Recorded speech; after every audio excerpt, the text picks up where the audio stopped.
मी वर्षा गाटकर. आपण पाहतात S Bharat news network. बातमी आहे गडचिरोली जिल्ह्यामधील. आप देख रहे हैं न्यूज अपडेट। 22 अप्रैल को पूरे विश्व में विश्व पृथ्वी दिवस मनाया गया। इसी अवसर पर गढ़चिरौली के महिला महाविद्यालय में एक विशेष कार्यक्रम आयोजित किया गया, जहां पर्यावरण संरक्षण का संदेश दिया गया। आइए देखते हैं ये रिपोर्ट। गढ़चिरौली के श्री साई बाबा ग्रामीण विकास संस्था द्वारा संचालित महिला महाविद्यालय में 56वां विश्व पृथ्वी दिवस उत्साह के साथ मनाया गया। इस कार्यक्रम का आयोजन भूगोल विभाग और भूगोल अध्ययन मंडल की ओर से किया गया। कार्यक्रम की अध्यक्षता प्राचार्य एवं भूगोल विभाग प्रमुख डॉक्टर योगेश कृष्णाराव पाटिल ने की। इस अवसर पर कई गणमान्य अतिथि भी उपस्थित रहे।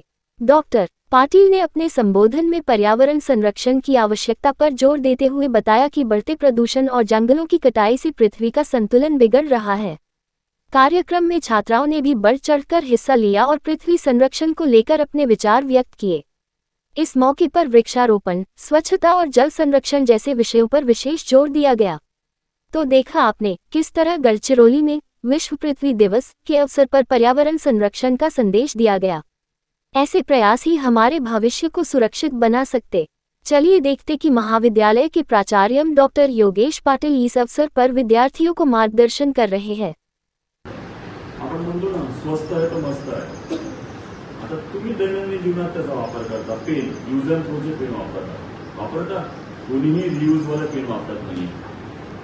काय करता, पेन वापरला, संपला, फेकून दिला, असे त्याचे ढिगारे जमलेले आहेत आणि ते ढिगारे कंपोज होतात का, डिकंपोज होतात का, नाही होत, बिघटक होत नाही। आणि याचा दुष्परिणाम कशावर होत आहे, तुमच्या मातीवर, मृदेवर होत आहे। मृदेची सुपीकता कमी होत आहे। मृदेची सुपीकता कमी होईल तर ऑटोमॅटिक काय होईल, मृदेमधलं नायट्रोजनच कमी होऊन जाईल आणि पिकांच्या वाढीसाठी काय आवश्यक असतं, ह्युमस म्हणजे सेंद्रिय द्रव्य आणि नायट्रोजनचं प्रमाण जास्तीत जास्त प्रमाणात असेल तर तिथे सुपीकता तिची वाढेल आणि पीक तिथले वाढेल। आता बघत आहे की पीक वाढत नाहीये, याची सुपीकता कमी झालेली आहे, तर काय करतात, आर्टिफिशियल फर्टिलायझर वापरतात। आर्टिफिशियल फर्टिलायझर काय करत आहे, पुन्हा त्याची डिग्रेडेशन करत आहे, सुपीकता कमी करत आहे। अशा पद्धतीने हळूहळू काय होत आहे, आपल्या पृथ्वीचा नायनाट व्हायला सुरुवात झालेली आहे आणि याचा अंत आपण म्हणू शकतो की आपण जर आताच वेळेत जागृत झालो नाही तर एक वेळ असा येईल की 20 ते 25 वर्षात, नेहमी भाषणामध्ये मी तेच वापरत असतो माझं सेंटेन्स, की 20 ते 25 वर्षामध्ये आपल्याला पृथ्वीचा नायनाट झालेला दिसून येईल। हे बाकीचं एक प्रेडिक्शन आहे आणि शास्त्रज्ञांनी याच्यावरती जे वैज्ञानिक दृष्टिकोनातून काम केलेलं आहे याच्यामध्ये ही साध्यता होऊ शकतं असं डेंजर लेवलचं भागी त्यांनी किंवा खतरनाक म्हणू शकतो आपण आपल्या भाषेमध्ये जे दैनंदिन जीवनात आपण एक शब्द प्रयोग करतो ना, खतरनाक, एक खतरनाक प्रकारे, भयंकर प्रकारे हा प्रकार झालेला आहे। सागराचं प्रमाण 71% आहे, जमिनीचं प्रमाण 29% आहे। तुम्ही कधी विचार केला की जमिनीवरच प्रदूषण होत आहे का? नाही, सागरामध्ये पण प्रदूषण होत आहे। अनेक पर्यटक त्या ठिकाणी जातात, प्लास्टिकचे बॉटल्स त्या ठिकाणी टाकले जातात आणि सी फूड्स, तुम्हाला माहिती आहे की सर्वात मोठी चेन रिसोर्सेस जे आहेत, इंधन जे मिळतं, ऑइल जे मिळतं, ऑइल रिफायनरी कुठे आहे, सागरामध्ये आहे। आणि हे जर डिग्रेडेशन झालं आणि समोरच्या भविष्यासाठी आपल्याला ऑइल रिफायनरी पण मिळणार नाही। याचं तुम्हाला काय करायचं आहे, पाठपुरावा आताच करून ठेवायचा आहे, त्याला सस्टेनेबल डेव्हलपमेंट म्हणून। आणि तो जर आताच संपत असेल तर सस्टेनेबल डेव्हलपमेंट होईल का? नाही।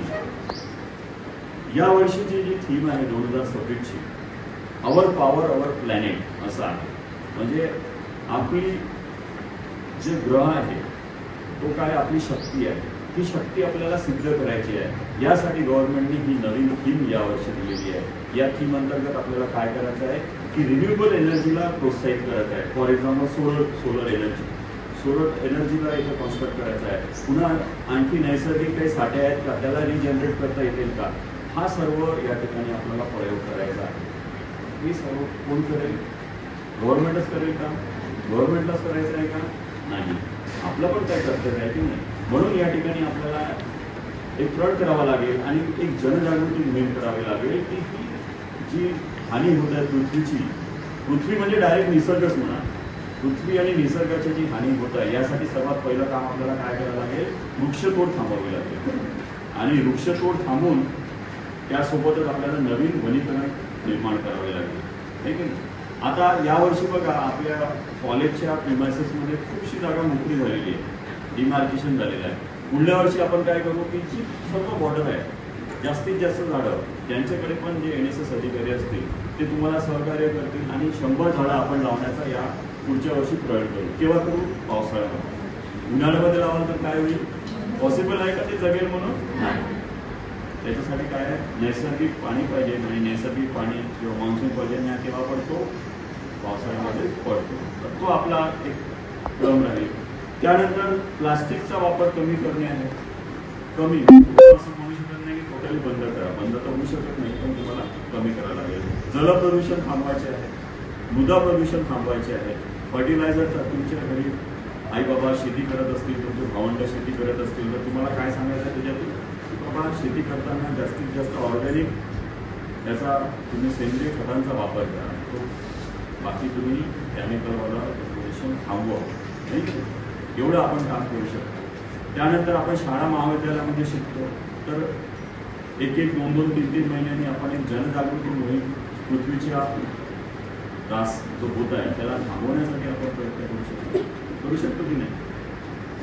तर हे जर सर्व आपण केलं तर आजचा जो कार्यक्रम आपण घेतो 22 एप्रिल 2026 रोजी वसुंधरा दिन जागतिक म्हणत आहे, आधी मी वसुंधरा दिन म्हटलं, हे आपला सफल होईल आणि एक चांगली पृथ्वी, सुदृढ पृथ्वी या ठिकाणी टिकून राहील असं मी गृहीत धरतो आणि आपल्या 2 शब्दाला इथेच पूर्ण देतो. जय हिंद, जय खाली आम्ही पर्यावरणाचे प्रचंड हानी करत आहोत. विकास तर झालाच पाहिजे, प्रश्नच नाही, परंतु तो विकास होताना पॅरलल आम्हाला आमची सोय करणं अत्यंत आवश्यक आहे.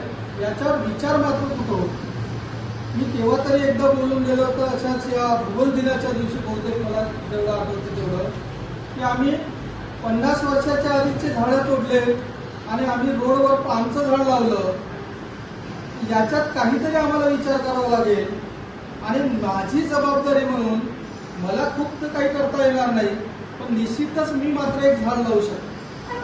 निवड झाडच लावू शकत नाही तर त्याची जोपासना करेल आणि पुढे खास करून फळाची झाडं लावा, म्हणजे दोन्ही कामं होती.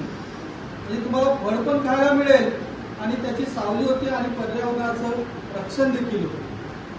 प्रदूषणामुळे किंवा संपूर्ण जेवढे महामार्ग होत आहेत, समृद्ध असेल, शक्तीपीठ असेल, ते कशाचे बनत आहे? जे महामार्ग बनत आहे ते कशाचे बनत आहे? डांबर रोड आहे की सिमेंट रोड आहे? आणि सिमेंट रोडमुळे जे तापमान आहे, जमिनीचं तापमान, ते जमिनीचं तापमान हळूहळू वाढत आहे.